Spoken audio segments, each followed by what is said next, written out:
dudes. I know you have problems with Spanish stem-changing verbs. Problems? We weren't having problems. That's okay. This will help. You know how some Spanish verbs change their stem from O to UE? No, too much information. My head's exploding. No, seriously, it's not that hard. See these two stems? One is UE forms.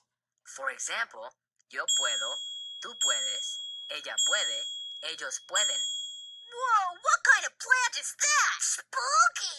That one side doesn't have very many leaves. I'm not sure it's gonna live. Little dudes, it's not real. It's just to help you remember the forms. Now look at this stem. These are the O forms. Nosotros podemos, vosotros podéis.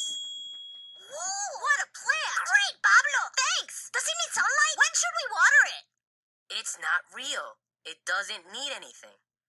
Oh, what's the point? You two live in your own little world. No puedo más.